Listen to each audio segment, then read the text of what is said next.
अच्छा, आप सुना है आप समाज सेवा करते हैं, गरीबों को निःशुल्क भोजन कराते हैं। कहाँ से प्रेरणा मिली और किस तरह वो निर्माण करते हैं आप? मैं जब यहाँ पर आया तो गांव-गांव में लोगों की समस्याओं से जब जुड़ने के लिए गांव-गांव गया, तो गांव में मैंने देखा कि कुछ ऐसे बेचारे असहाय आदमी होते हैं जो बेचारे भीख तक की भी नौबत आई हुई है उनको, उनको प्रशासन से किसी वजह से कोई हेल्प नहीं मिल रही थी। तो मैंने पूछा कि भाई आपको खाना कहाँ से मिलता है? नो जी, भगवान भरोसे कोई दे देता है तो खा लेते हैं, ना तो हमारा तो भगवान ही भरोसा है। तो मैंने सोचा क्यों ना इनको खाना दिया जाए, और मैं सुबह भी और शाम भी कम से कम 30-35 गांव में खाना दे रहा हूं। सुबह भी देता हूं और शाम को देता हूं, निःशुल्क देता हूं। और लोगों को ये महसूस होता है कि ऐसा जो निःशुल्क काम कर रहा है ऐसा आज तक किसी ने नहीं किया। मेरी इसके पीछे मेरी अपनी इच्छा है, कोई इसमें राजनीति का कोई जुड़ाव नहीं है। अच्छा, सुना है कि आप करीब 20-25-30 गांव के लोगों से मिलते हैं, वहाँ की गरीबों की जानकारी लेते हैं, फिर उनको निःशुल्क भोजन कराने का प्रबंध करते हैं आप। तो क्या अनुशासन से कोई ऐसा अनुदान मिलता है, या लोगों से आप पैसा लेकर समाज सेवा करते हैं, या खुद अपने जेब से समाज सेवा का बीड़ा उठा रखा है? मैंने शुरुआत की थी अपने ही जेब से मैं सारा खर्च कर रहा था। तो मैं उदाहरण बताता हूँ आपको। मैं जब खाना दे रहा था, यहाँ घर पे था, तो एक पेट्रोल पंप है यहाँ पर, मेरे को ध्यान नहीं है महाराजपुर में कहाँ पर है। वो आया, वो कहने लगा कि वकील साहब इतना अच्छा काम तो मेरे ख्याल से इस क्षेत्र में किसी ने नहीं किया। मेरी तरफ से आप 2000 रुपये हर महीने इस दुकान से राशन ले लिया करो, आप मेरे लिए एक दान का काम होगा। और मैं गाँव में चला जाता हूँ, जब गेहूँ उठते हैं, जब फसल उठती है, लोगों का आशीर्वाद लेने के लिए कि भाई देखिए जो मैं खाना दे रहा हूँ उसमें आपकी भी भागीदारी हो, और एक संदेशा सारे समाज को जाए कि भाई अपने बुजुर्गों को ऐसे ही नहीं फेंकते हैं, उनकी सेवा करते हैं। और बुजुर्गों की और असहायों की सेवा करने का मतलब है भगवान की सेवा करना है। सबसे अच्छी सेवा असहायों की सेवा करने का मतलब भगवान की सेवा करना है। इधर उधर आदमी भटकता रहता है, आदमी सेवा कहीं करता है, उसके पीछे उसका स्वार्थ होता है। मेरा इस खाना देने में कोई स्वार्थ नहीं है, मेरा सिर्फ अपना ये स्वार्थ है कि कोई भूखा ना सोए। कोई भूखा न सोए, अच्छा आपका उद्देश्य है, और बहुत अच्छा मैं संदेश देने वाला आप काम कर रहे हैं, भूखा ना सोए।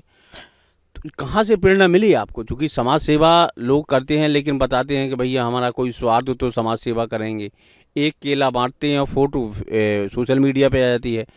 आप चूँकि लंबे समय से काम कर रहे हैं, लेकिन आप सुर्खियों में नहीं आए, क्यों?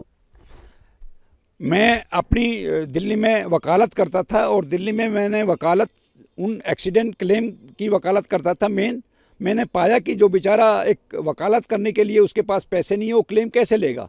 तो वहाँ से मैंने ये प्रेरणा मिली कि गरीब आदमियों की सेवा करो, और मैं उस सेवा के हुई उद्देश्य से इस महाराजपुर और ये मध्य प्रदेश में आया। तो मैंने देखा कि सेवा का यहाँ एक अच्छा वो है कि यहाँ गरीबों के साथ रहोगे और यहाँ सेवा करने का अच्छा मौका मिलेगा और आपको एक पुण्य मिलेगा।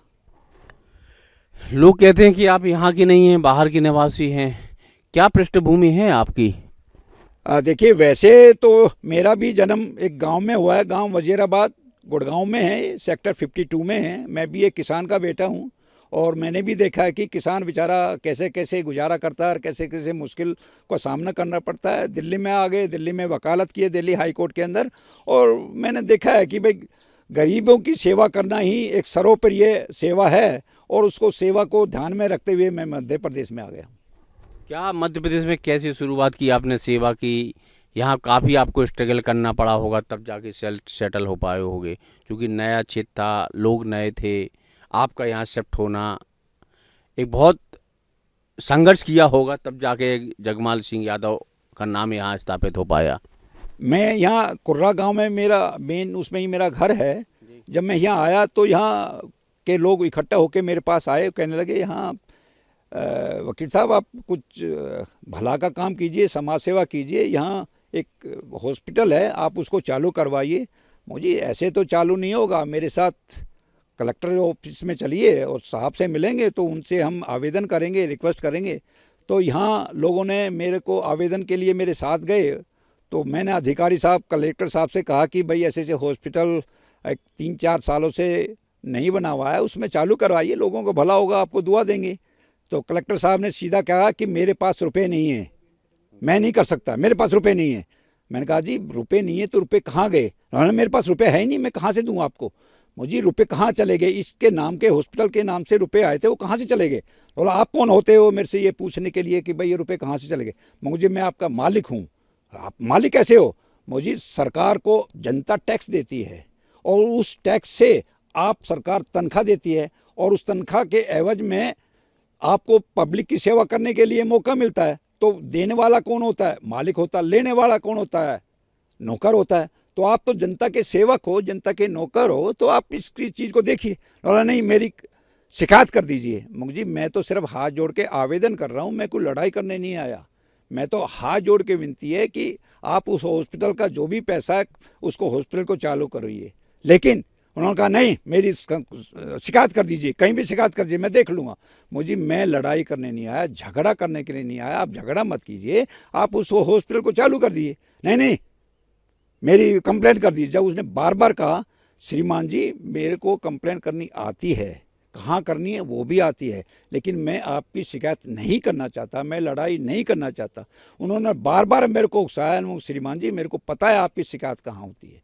मैंने उनकी शिकायत की और मैं जनता को ये विश्वास दिलाता हूँ और कि मेरा जो सकारात्मक था, मेरी शिकायत पे संज्ञान लिया है सरकार ने और मेरे उस हॉस्पिटल के नाम से 15,75,000 रुपये 3 महीने के अंदर आया और वो हॉस्पिटल चल रहा है और उसकी बाउंड्री भी की हुई है। कुर्रा गांव में उसकी बाउंड्री भी की हुई है और हॉस्पिटल बराबर चल रहा है, डॉक्टर बराबर आ रहे हैं।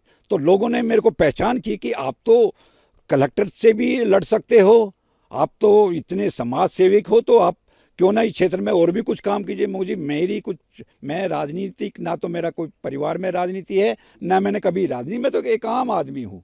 आम आदमी यहाँ आप लोगों की सेवा के लिए आया हूँ। दिल्ली से मैं यहाँ कोई कमाने के लिए नहीं आया। मेरा काम सिर्फ आप यहाँ के क्षेत्र में लोगों की सेवा करने का, मेरा कोई और स्वार्थ नहीं है। मैं समझता हूँ कि आम आदमी से जुड़िए, आम आदमी पार्टी की समस्याओं से जुड़िए, वो आम आदमी आपके पीछे चलेगा।